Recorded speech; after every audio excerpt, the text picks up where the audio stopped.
ఇలాంటి మరెన్నో వీడియోలు చూడడానికి like, share, subscribe and comment.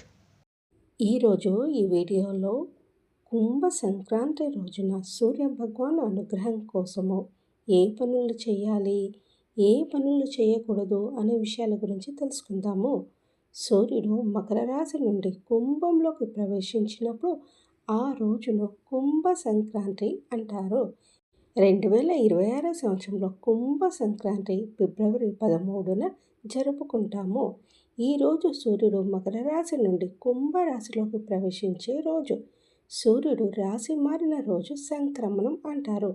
12 రాశులలో ఏ రాశిలోకి పరివర్తనం చెందితే ఆ సంక్రాంతి వస్తుంది. ప్రతి సంక్రాంతికి ప్రత్యేక ప్రాముఖ్యత ఉన్నప్పటికీ కర్కాటక సంక్రాంతి, మకర సంక్రాంతిని జరుపుకుంటారు. అయితే ప్రతి సంక్రాంతికి అవే నియమాలు పాటిస్తే సూర్య అనుగ్రహం కలుగుతుందని పండితులు చెప్తున్నారు. ఏ పండుగ, ఏ శుభకార్యమైన ప్రత్యేక పూజల సమయంలో తామస ఆహారం తీసుకోవద్దని చెప్తారు. ముఖ్యంగా సూర్యుడు రాశి పరివర్తనం చెందే సంక్రమణం రోజు మాంసము, మద్యము, ఉల్లిపాయలు, వెల్లుల్లి తినకూడదు. ఈ ఆహారాన్ని తినడం వల్ల ఆ రోజు జరిగే పుణ్య కార్యాల వల్ల వచ్చే ఫలితం నాశనం అవుతుంది. సంక్రాంతి అనేది మార్పుల సమయం. ఈరోజు పితృదేవతలను పూజించాలి, దాన ధర్మాలు చేయాలి. కానీ నూతన వ్యాపారాలు ప్రారంభోత్సవాలకు మంచి సమయం కాదు. అందుకే కొత్త వ్యాపారము లేదా ఏదైనా పెద్ద ప్రాజెక్టును ప్రారంభించకుండా ఉండాలి.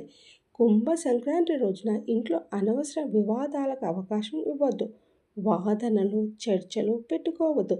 కుటుంబం అంతా కలిసి పితృదేవతలను పూజించాలి.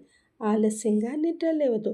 ఏ రోజు అయినా సూర్యోదయానికి ముందే నిద్రలేచి స్నానం ఆచరించడం అత్యుత్తమము. అయితే సంక్రమణం రోజు తప్పకుండా సూర్యోదయానికి ముందే నిద్రలేచి స్నానం చేయాలి. ఫిబ్రవరి 13 కుంభ సంక్రాంతి సందర్భంగా వేకువజామునే లేవాలి. ఆలస్యంగా నిద్రపోవడము లేదా ఆలస్యంగా మేల్కొని ఉండడము రెండు శుభప్రదంగా పరిగణించబడదు.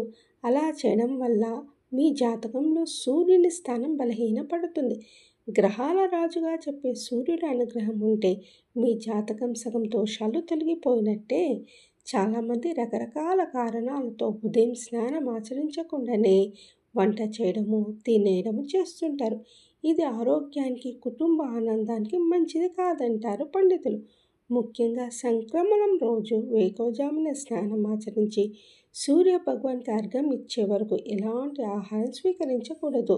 స్నానం చేసిన తర్వాత పలహారాలు తీసుకోవాలి.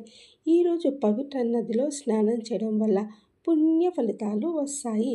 ఈరోజు బిచ్చగాలకు లేదా పేదవారికి ఆహారం లేదా సహాయం అందించడానికి వెనుకాడవద్దు. ఈరోజు చేసే దాన ధర్మాల వల్ల పితృదేవతల ఆశీర్వాదం లభిస్తుంది.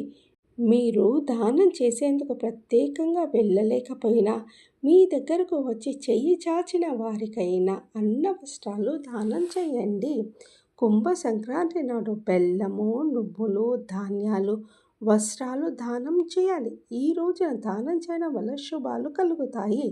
సూర్య భగవాన్ని పూజించడానికి రాగి పాత్రలో నీటిని అర్ఘ్యం ఇచ్చేటప్పుడు ఓం సూర్యాయ నమః అనే మంత్రాన్ని జపించాలి.